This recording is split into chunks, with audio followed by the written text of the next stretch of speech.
Penguin Random House Audio presents Steel Fear, a thriller by Brandon Webb and John David Mann. Read for you by Johnathan Mcclain. For my dad, Jack, always the little voice in my head nudging me to untether the sailboat and take the journey. Brandon T. Webb. For Anna, who always believed, for 2 decades you've been telling me I should write novels, until I finally believed it too. John David Mann.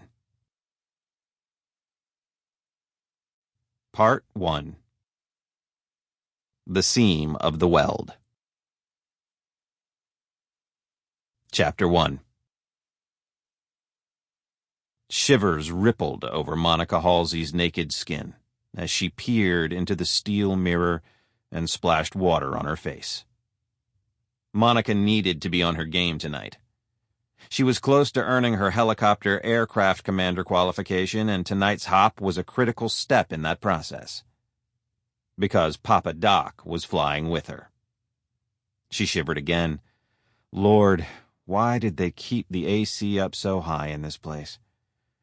She pulled on a red and black undershirt, squadron colors, then fished out a tan flight suit, stepped into the legs, pulled up the suit, and slipped her arms into the sleeves. His name wasn't really Papa Doc, of course. It was Nikos Papadakis, and he was a control freak and a bully. Which was unfortunate, because he was also her commanding officer. Papa Doc didn't like her. She didn't know why. Some security issue, probably. His daddy hit him, or the big kids teased him, or Lord knew what, but whatever the reason, it was a problem. Because he held the keys to the kingdom. The kingdom, in this case, being Monica's hack qual, which Papa Doc had the power to quash. She zipped her flight suit up the front to mid-sternum, rolled up the sleeves to mid-forearm, focused on her hack, and on what lay beyond that. A tour at the Pentagon, some high-profile posting, maybe an admiral's aide? Tough job to get, and well worth it.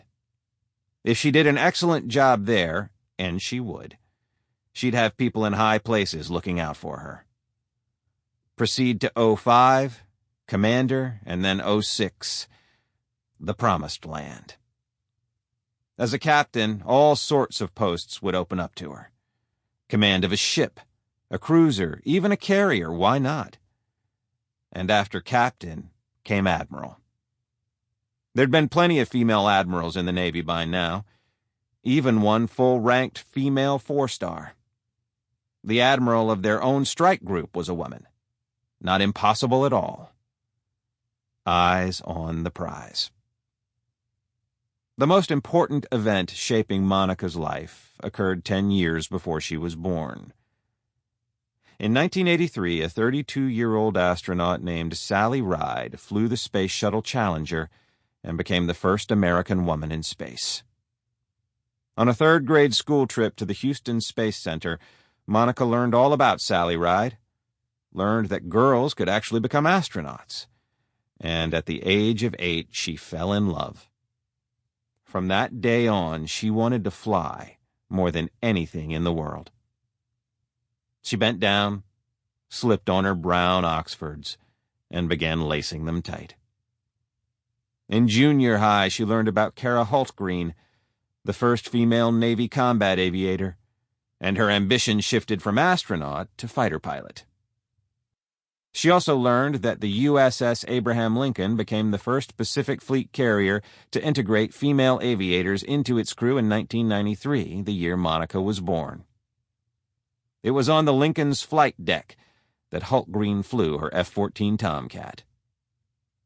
Monica looked again at her reflection in the polished steel. "And here we are," she whispered. The USS Abraham freaking Lincoln. She glanced around the dimly lit stateroom. Anne, one of her roommates, lay back on her rack, headphones on, murmuring incomprehensible phrases.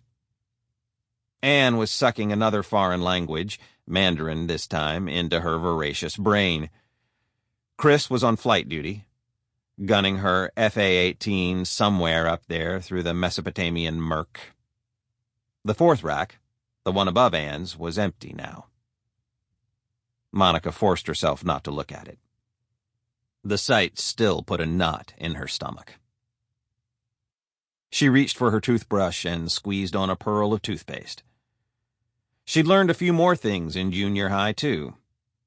She learned about something called the tailhook scandal. 83 Navy women assaulted or sexually harassed. That one happened 2 years before she was born. That in 1994, Kara Holt Green also became the first Navy female aviator to die, right off the Lincoln's flight deck. And that the crash that killed her was blamed on improprieties in qualifying her for flight status, given her gender. For flying while female, in other words. And Sally Ride? In a press conference just before that historic first flight in '83, reporters asked her if spaceflight would affect her reproductive organs, and whether she cried when things went wrong on the job. "Shit fire and save the matches," was Graham's comment when Monica told her about it. Monica was 15 when she read about that humiliating press conference, and that was the day she formulated the guiding philosophy she'd held to ever since.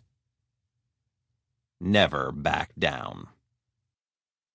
She looked in the mirror, gave her hair a few quick brushstrokes, and snapped everything into place with a hair tie. Ready for battle. Chapter 2. She opened the stateroom door, ducked her head, and began threading her way through the labyrinth. The nighttime safety lights provided her just enough illumination to see her way, their faint red glow giving the painted steel passageways an even more claustrophobic feel than usual. A lattice of wires, exposed pipes, and conduit brushed by overhead like strands of web in a giant spider's lair. Eerie how quiet it got in here at night. If you put all the ship's passageways end to end, Monica'd heard, they would stretch out more than 20 miles.